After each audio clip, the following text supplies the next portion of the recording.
O tema da aula é mapa de risco.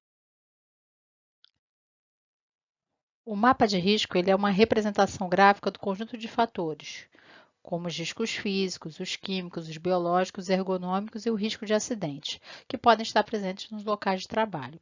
A elaboração do mapa de risco proporciona aos trabalhadores uma visão mais cautelosa diante desses perigos que já são identificados. Então, o objetivo do mapa de risco é conscientizar e minimizar os riscos que os trabalhadores estão expostos naquele ambiente de trabalho. Então, ele é construído tendo como base a planta baixa do local de trabalho. Então, aqui está vendo um exemplo. Então, em cima dessa planta baixa é que esse mapa será construído. Então, eles são caracterizados graficamente por cores e círculos, que nós veremos a seguir, cores e círculos esses padronizados, que vão informar o tipo e a gravidade do risco em um ambiente definido. Então, serão classificados os principais riscos ocupacionais. Então, esses riscos nós vimos em todas as aulas anteriores, como riscos físicos, químicos, biológicos, ergonômicos, né? E os riscos de acidentes, e vão ser padronizados em cores correspondentes. Ou seja, quando eu vejo lá a cor verde, eu já sei que é do risco físico. Quando eu vejo lá a cor marrom, eu já sei que é do risco biológico. Essa representação gráfica dos riscos, ela será sobre o layout, o local de trabalho analisado, e será indicada através de círculos. O grupo de risco vai haver uma cor padronizada, então nós veremos, né, o risco físico vai ter uma cor, o biológico vai ter outra, e se explicita quais são o número de trabalhadores expostos ao risco.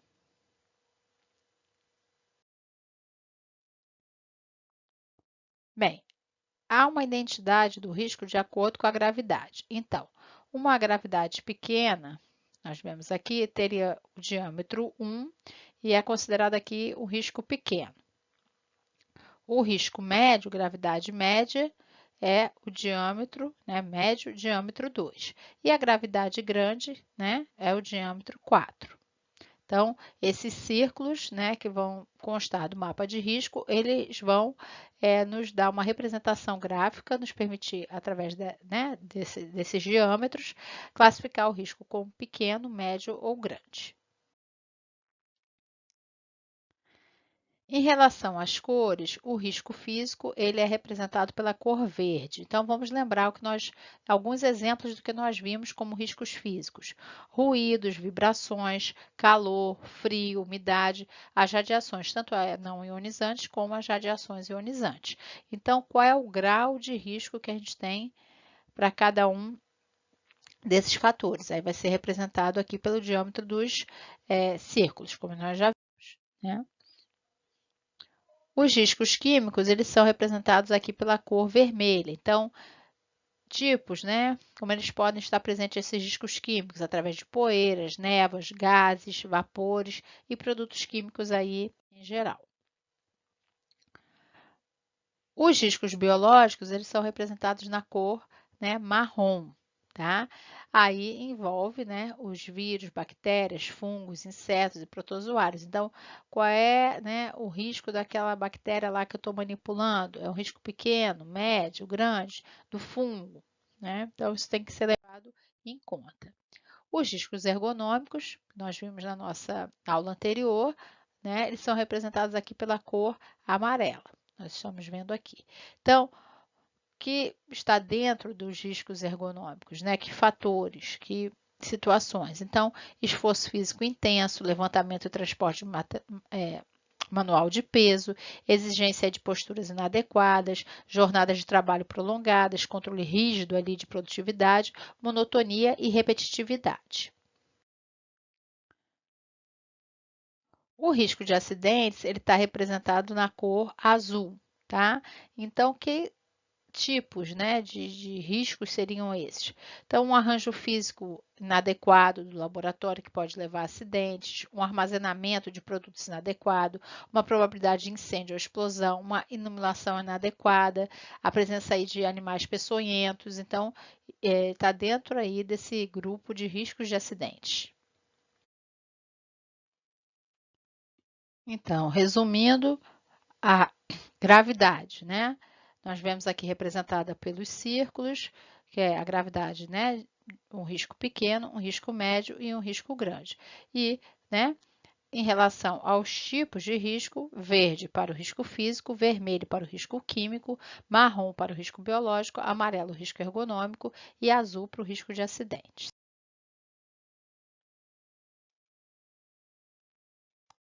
Então, com o que foi apresentado, nós já conseguimos interpretar esse mapa de risco, né? Então, a recepção, ela tem um risco considerado médio para ergonomia, né? Um risco ergonômico médio. O almoxarifado, ele já tem um risco considerado médio para riscos químicos, né? Gravidade de risco média para riscos químicos, e o risco de acidentes e o risco físico é considerado de gravidade pequena, né? Tanto o banheiro feminino como masculino tem um risco biológico considerado pequeno. Já o laboratório de biologia molecular tem um risco químico e um risco biológico considerado médio. Já o risco ergonômico, o risco de acidentes e o risco físico é considerado pequeno. O laboratório de microbiologia tem um risco biológico considerado aqui grande, né? O risco químico considerado médio e o risco físico de acidentes ergonômico considerado pequeno. E o laboratório de apoio tem um risco de acidente ergonômico, físico e de químico considerado pequeno.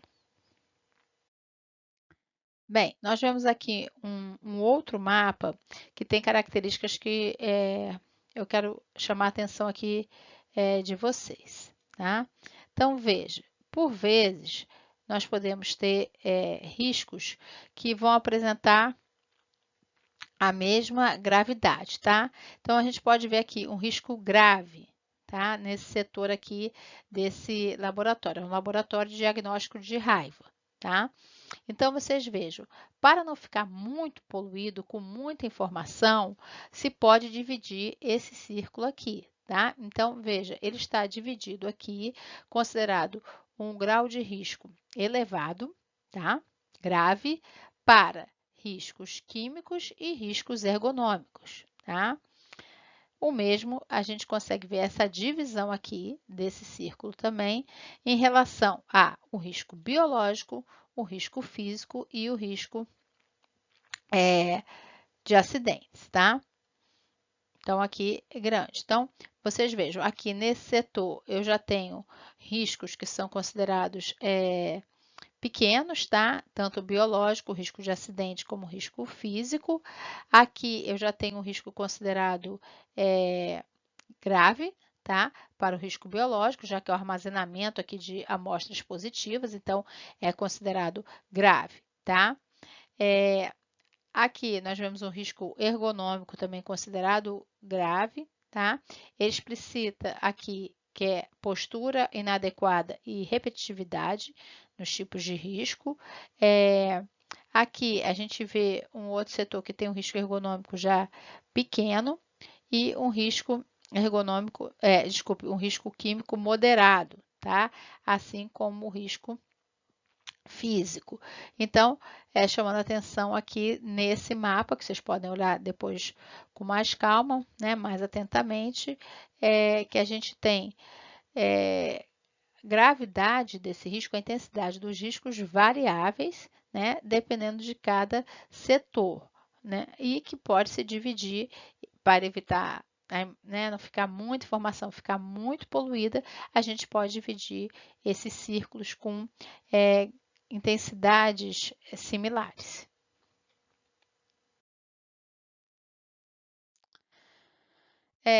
Quero chamar a atenção aqui também nesse mapa de risco, tá? Vejam, gente, como eu comentei, né, no slide anterior, se a intensidade é a mesma, né, esse círculo ele pode ser dividido, tá? Para representar a mesma intensidade dos riscos diferentes. Então, a gente está vendo aqui risco ergonômico, risco de acidente e risco físico com a mesma intensidade. E outro recurso que se pode utilizar para evitar que fique muito poluído o mapa é que, né, quando há setas nessas, né, direções, mostra o quê? Que esse risco está se aplicando, esses 3 riscos aqui, eles estão se aplicando a todo esse espaço, tá? A mesma situação a gente vê aqui e na área externa, que é o risco de acidente. Ou seja, né, se explicita dessa forma que esse risco está atribuído a toda essa região aqui, para não ficar se utilizando inúmeros círculos e às vezes ter uma imagem mais poluída.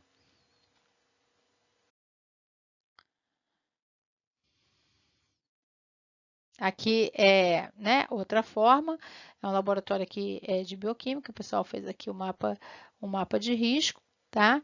E também dividiu aqui, vejam, né, gente, o círculo está dividido também para riscos que são considerados com o mesmo grau de intensidade. E se usa aqui também, né, as setas para mostrar que esse risco, né, ele se enquadra em toda essa área aqui, onde estão representadas as setas, tá bom?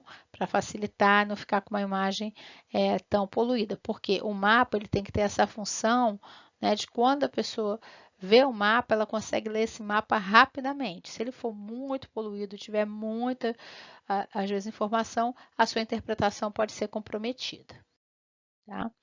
E aqui, embora a imagem não esteja muito boa, é mostrando assim na entrada de uma empresa, né, que você tenha um mapa de risco ali. Então, quando a pessoa já chega, já sabe, né, o que pode encontrar dentro, né, desse local. Tá? E a pergunta, né, que pode ter, qual é a validade do mapa de risco? O mapa de risco tem que ser feito anualmente, de 2 em 2 anos, qual é a validade? Na realidade, ele deve ser revisto sempre que um fato novo modificar a situação dos riscos presentes no ambiente. Então, quando é que isso pode acontecer? Se tiver uma mudança no layout, se novas máquinas entrarem ali naquele ambiente, se for, né, vai ter uma obra lá e vai ter então novas saídas e novas entradas, porque aí está mexendo na planta baixa, né?